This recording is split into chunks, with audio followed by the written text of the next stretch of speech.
recently gone on her own, which means she's an entrepreneur now. She earlier worked with Standard Bank and has done some very interesting work in various areas of HR. She's also worked with IBM in the past. And very interestingly, she has passion for animals and is also a committee member with the SPCA. Dirusha, so very quickly before I kind of introduce other panelists, if you were to name to me one global business leader whom you admire, a man or a woman, who would that be? Well, I'm going to be a little bit different in terms of how I answer this question. Whom I have always considered a leader is Gandhi. Fantastic. And I think it is because of Gandhi today that I have my identity. He has been such a phenomenal leader in terms of how he drove change and how he drove transformation. And that absolutely appeals to me. I'm passionate about my Indian roots, like you've mentioned, and I'm so grateful that the World HRD Congress has given me the opportunity to come to India and to discover my roots.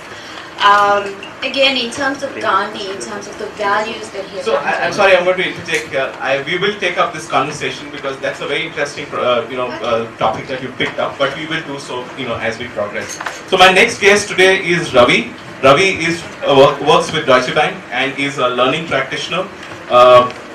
He has about 21 years of experience leading global organizations in financial services, IT consulting and manufacturing. And that's the one we didn't speak about. We both go back to Satyam, Ravi. He's kind of spent about 16 years Deutsche Bank and again Deutsche Bank in Reliance Industries, as I said, in various areas like marketing, client services, franchisee management, operations, etc. He does quite a few things. Let me tell you a little bit about that.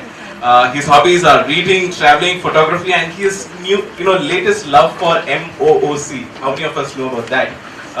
Yes, absolutely. He spends a lot of time doing that, and his personal passion or something that he closely follows is Osho and is closely involved in Vipassana.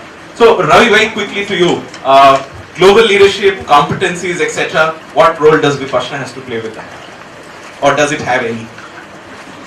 So again, attraction to Osho or Vipassana was more originated from personal journey. Having spent 16 odd years in a breakneck industry in sales, marketing, chasing targets, and being in the rat race, somewhere deep down you realize that this is not what you want to do with your life, and somewhere that has helped me identifying myself, and that helps me in designing or delivering the programs which we run across the country. Very interesting. Helps me identify myself, and self-awareness is one of the competencies we look for in global leaders. So a well-made point. Thank you so much. We look forward to hearing more from you.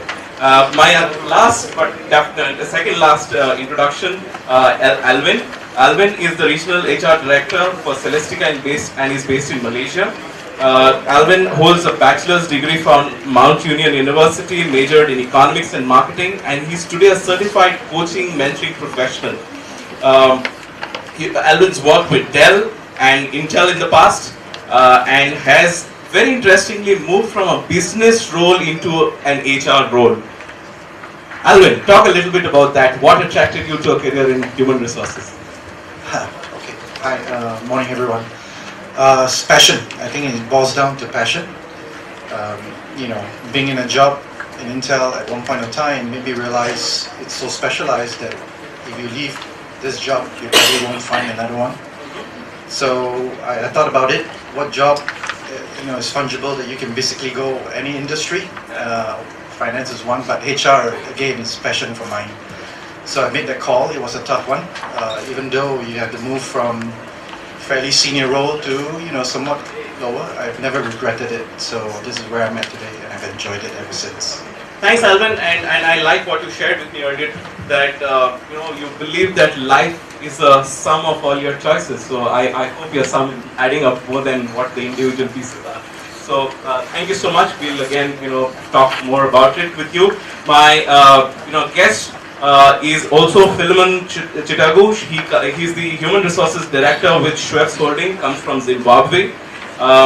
His experiences are actually across public sector organizations like the Ministry of Health and Child Welfare and Ministry of Education and Ministry of Small and Medium Enterprises, where he pioneered several initiatives in human resources, and then he moved into the private sector. Phil, what are some of the, or maybe just one, reason why you would have made that change from government to private sector, and how does this entire thought about global leadership come to life in a government sector? Short answers, but we'll later get into more details. Thank you very much. I actually worked for 13 years in government, and I thought I had done enough. Therefore, I wanted to explore new challenges. So, about the topic, I think it's very important that government creates businesses for the entire country. So, as we talk about global leadership, I think it's very imperative that those skills that we look for in the private sector are equally the same as those we look for in the government. If you are to make instant impact in terms of business attraction, investment attraction to the countries. Okay, thank you, Phil. So, those were the a few short introductions of the individuals who will be presenting their thoughts today, and also some very initial thoughts of theirs on the topic. So the topic really reads as developing the global leadership executives, challenges and opportunities in the changing world. As we kind of dwell into this topic, the one thought that comes to my mind definitely is that what are some of the things that businesses are challenged with in today's world? It would be useful for us to kind of dwell maybe just for a very short time on that, to understand why at all businesses need leaders with global mindsets, or is that required at all? Maybe we are going to challenge that thought as we progress in our conversations. So before planning for, as we prepared for this panel, we looked at several things, and one of the three driving factors for the globalization or any other businesses that you look at, three factors driving any kind of change: technology, globalization, and shifts in demography. So when you say technology, I'm sure none of us would have any disputes about that. Technology is affecting every part of the business, and therefore it affects the people who are working there, and therefore you have challenges about knowing whether an individual is fit for a job, competencies required, structures, etc., etc. Given the gig economy that we are kind of now looking at, to reward structures, performance management structures, etc., etc., all of that matter. When you look at globalization, and I'm not even thinking about Mr. Donald Trump at this stage, we are talking of people being mobile. Gone are the days when people wouldn't want to leave their towns. People are willing to pack their bags and go to Chile. People are willing to go to Slovakia and work anywhere in the world. But does that happen so easy? Just as easily as I would agree to just relocate, does the organization have the wherewithal to ensure success in each and every market that people are moving to? So that's your globalization piece. And then finally, shifts in demography. It's no more a research report reading that 4 generations are going to work together. We experience it in our organizations today as we speak here, whether in India or whether any other parts of the world. So these three are clearly impacting the way global leadership is going to kind of be formed. As we progress through the conversations, we will still challenge these mindsets or some of these thought processes. Because, say for example, if you picked up any large corporation from the US, you would also find out that most of them have less than 10% of their revenues coming outside of their home countries. So what globalization are we talking about? Okay. Most so-called large European conglomerates who have so-called global operations have less than maybe 20% of their R&D and manufacturing happening outside of Europe. So again, what kind of globalization and leadership and all of that are we talking about? And is that standard framework required across all markets? Is that the only recipe for success? So we will go through these conversations as we progress. But for now, what I will do, and that's the format we will follow, is that we'll quickly now allow some time to each of the panelists to share their initial thoughts about, maybe not initial now, maybe a little more deep dive about what they think about the topic, what are some of the challenges they've faced in their individual roles in the past. And thereafter, once all the four have finished, we'll kind of ask them a few questions around what they've had to say, and subsequently we'll open it up for question and answers. So does that work as a plan for all of us? Yeah? Okay, thank you. So we'll go with maybe Dirusha first with you. So your initial or some comments about this topic. So, I definitely believe that we need to be more global.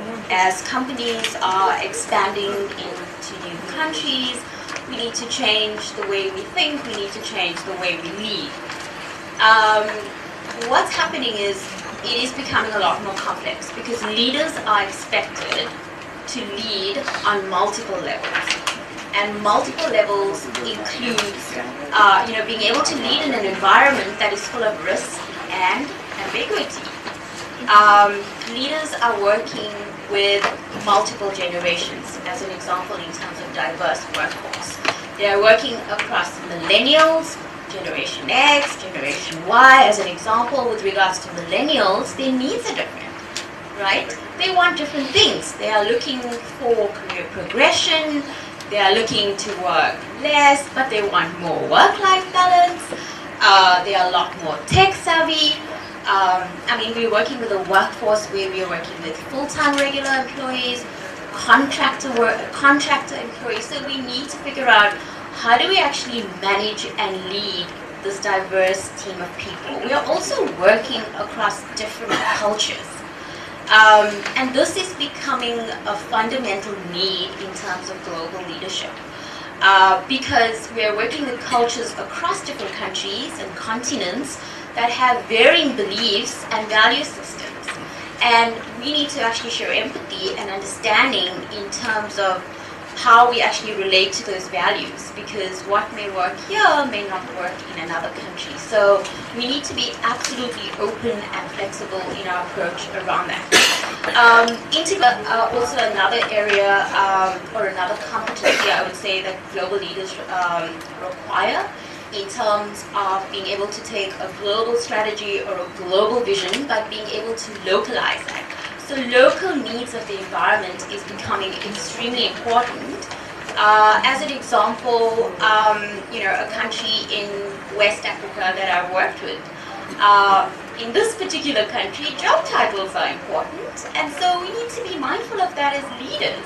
Requires of a leader who is able to actually show empathy as well to those employees. How do we help those employees to become more employable? Because they go out and actually build or damage our brand. It requires of global leaders to be able to be more agile and flexible in their thinking in terms of their degree of openness. Resilience for me is another very important factor. We operate in a world that is constantly changing. If there's anything that is a constant, it is change. And so leaders need to operate in an environment where there is a degree of uncertainty.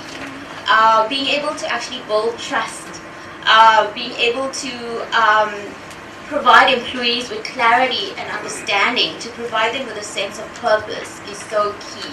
So you can see, the role of global leaders is highly demanding. It's highly challenging. It is not a one-size-fits-all approach. And leadership skills is not the only item that is key in terms of leading and managing people. There's a range of diverse factors that we need to look at that leaders actually need to be groomed for in becoming more effective leaders. And I think companies are still trying to get that right. Leaders today need a lot more support. They need a lot more mentoring. They need a lot more coaching from organizations to become effective, to work and manage and lead people in a world and an environment that is constantly changing. Thank you so much, Dirusha. That's a whole lot of things, packed into a couple of minutes. Two things stood out for me. I think you mentioned localization. So as we develop leaders for more global, and yet we need that local. We cannot miss out on the roots of the particular country that we are talking of, or the market that we're talking of. And the other thing that probably sticks with me big time is resilience, because we are in a very turbulent environment, as they call it, VUCA. And resilience is definitely something that you're looking for when people are managing markets in several places outside of their home countries. I remember we insisting on introducing a certain competency around adventure seeking for a certain client, so I can really use that. Let me now go to Alvin. Why don't you now share your thoughts as well? So one of the key things for me is for leaders to really understand and respect diversity. All of us are from very different backgrounds, different cultures. I mean, being here for India first time, I've experienced what it's like than what people tell me when I'm in Malaysia, right? So I like to frame what you said just a little bit. While we all want to turn on global mindset, I think it's about connecting with global strategies, but retaining your local mindset, right? And that's a thing for me. A lot of corporate leaders tend to miss. You talk about corporate companies in the Western world where they, incorporate global. They call it global programs, where they want every country in the region to actually deploy the same program. But guess what? If you're living in India versus someone in Thailand, Malaysia, and China, because of the cultural differences and how we've actually developed ourselves, it's actually very different. So it is true that I don't necessarily believe in a one-size-fits-all type of program, but it's really boils down to understanding and respecting that diversity, and then you tailor-made your development for those leaders in that respect. Okay, thank you, Alvin. And I think I absolutely love the point on diversity and again going back to not missing the local connect. Absolutely. Thank you so much for those comments. Phil, I would love to hear from you now. Thank you very much. I'm going to look at the experience from both government and the private sector. So as I look at the government sector, I think it is very important that one key role is to shape the general direction of the country. The country in terms of attraction of investors or investment. The country also in terms of building relationships.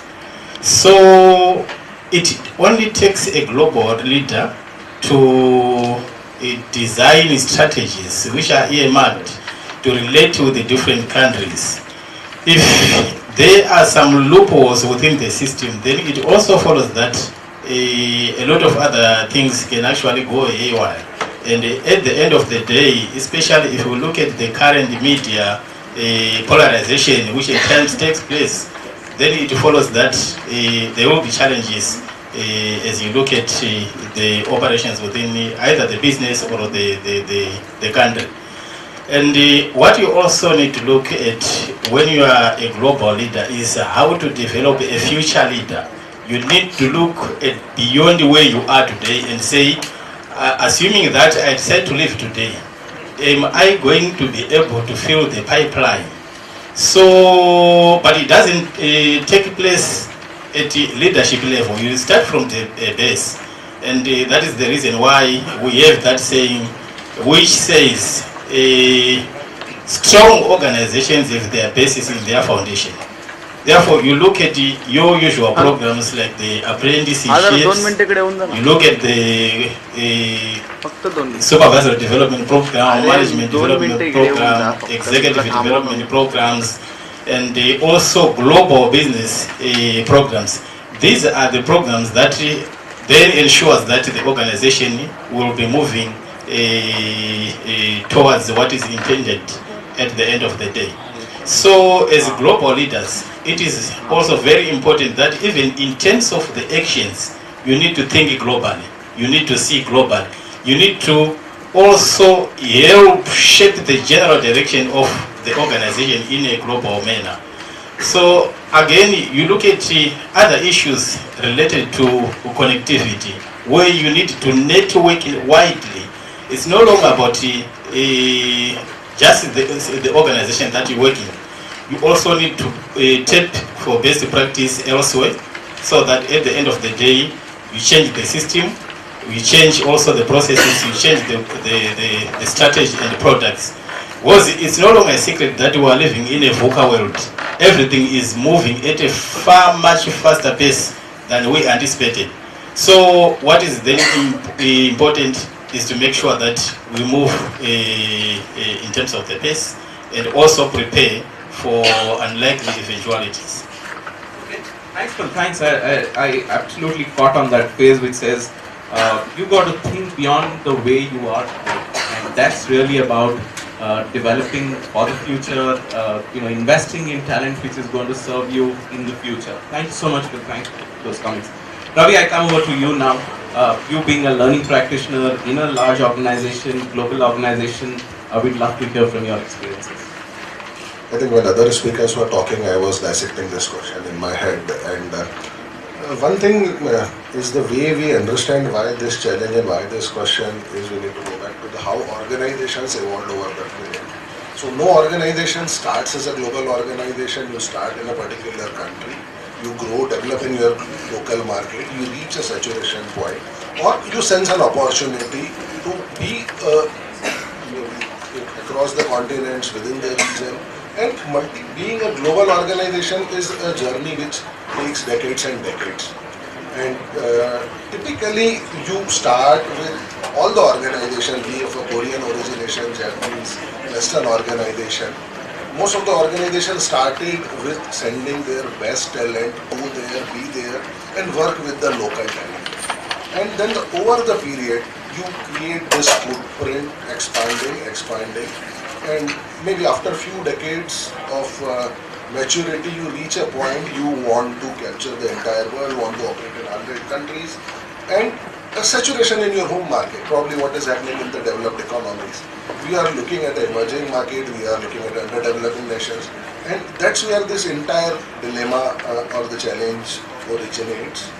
A company where revenues, as you said, 90% are revenues in the home market, my 60-70% of shareholders are in my home market, my R&D is in a home market, and what we do as HR professional is a lift and shift a person from a corporate center to a particular destination country and expect them to create the magic over there. And if I look in the product company side, be it Coke or Nestle or Pepsi, Novartis, it is much easier. But when same problem in the services company, the industry you are in, your technology companies, it is not a coordination, it is more of a collaboration, working together. And with this growth in the services technology space, we want leaders to collaborate, to be in sync, to deliver on the same values, vision. And yes, there is no single shot formula, neither with the academia or nor with HR. Unlike science or technology, we don't have option of experimenting in the lab and then launching in the market. We learn by doing it. We do, something works, that becomes my competency model. Something does not work, I throw it outside, try something else. So that's where continuing experimentation, sharing the best practices, engaging with the thought leaders is the... Thank you, Ravi. Thank you. That's a very hands-on set of comments. It clearly reflects that these are some of the issues that you've grappled with on your own. So thank you so much, panel, for these comments. These really bring out the various facets of this particular topic of conversation. Any amount of time would be less for such a conversation, but I'm mindful of that, and I lost about 10 minutes to begin with. So I'm going to kind of shorten this a little bit and straight move to the Q&A part, and this is with the panel now. So first question, Dirusha, with you. Do you believe that we at all need leaders with global mindsets? Short answer. Absolutely, yes. In spite of the fact that Mr. Trump is doing what he does. We need more women global leaders. Absolutely agree. Absolutely. I really want to talk on that. Sure. If you allow me to, please, Yes, because please. I'm just so passionate about it. I mean, less than 6% of today's CEOs at Fortune 500 companies are women, right? And that's the sad truth. Men continue to dominate senior positions today. Societal norms have prevented and discouraged women from rising to the top. Yet, women have proven time and time and time again that they actually have the skills to operate successfully in a global leadership role. And skills such as collaboration and empathy, has been proven in studies that are done where women have much better skills in terms of that. And of course, so companies really need to encourage women and be intentional about the programs they create for women, especially around global mobility, at a time in their lives that's appropriate for them as well. That phrase that you used right at the end of that comment, at the time when it works for them, is critically important. I absolutely agree with that one. So I'm going to use my moderator discretion to kind of move to the next question. But to your point, I think if at all there's a case in point, if we looked at some of the award ceremony that happened in the morning today, while everything was so glittering about it, it would have been so much more fantastic to see a few more women actually on the stage today. That's something that I clearly, distinctly missed out. Nevertheless, I'm sure the next edition is going to make it amazing. My next question is for you, Phil. What, according to you, are the most critical leadership competencies needed to carry out global leadership roles? Thank you. Maybe you could name 3 just for the sake of the panel situation. Okay, one of the competence that is very, very important is the relationship building. So as you operate at a global level, you need to create those relationships because they will also determine who your key customers or stakeholders will be in the process. And also what is also very, very important is the issue to do with the vision. You need to see a global vision. It's no longer like a local vision. So it's very, very important that as you see the vision, you also take the rest of your employees along in terms of the same vision. So the factor around the employee engagement will then be a key and will then define also your destiny at the end of the day. So the other issue which is also very important is networking. I think I've also talked about the same issue.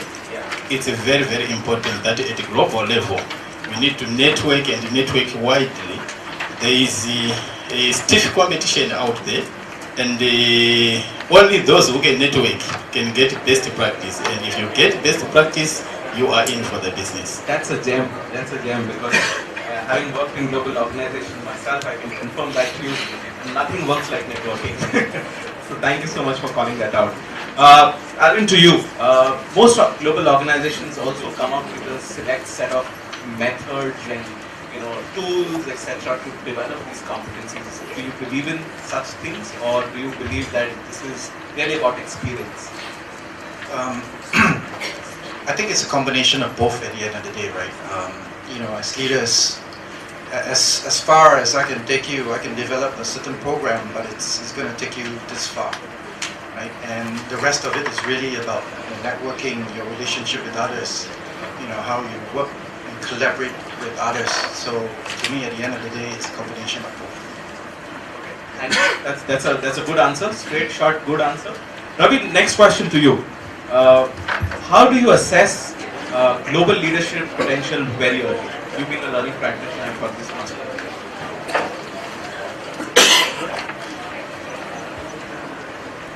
Very early probably is a very, very relative term. Sure. I take that. A fair amount of delivery, actual delivery on the business lines.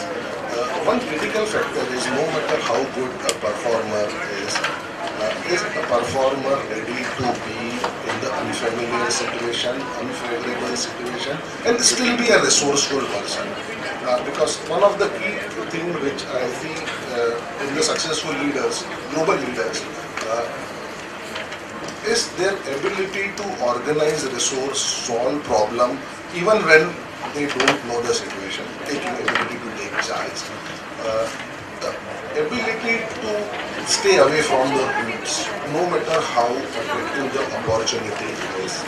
And with the growth in the domestic organization, be it in India, China, type of roles, titles, certainty and compensation which Indian firms or Chinese firms are offering are as par with any global firm. So what is it extra, and is that attraction I'm able to sense in that talent or in that employee, willing to learn, willing to uproot the family, willing to uproot the social circle and re-establish again. That ability is a critical. That ability is I relate that back to the term resilient that I heard from you. Absolutely. Thank you, Ravi. Thank you so much.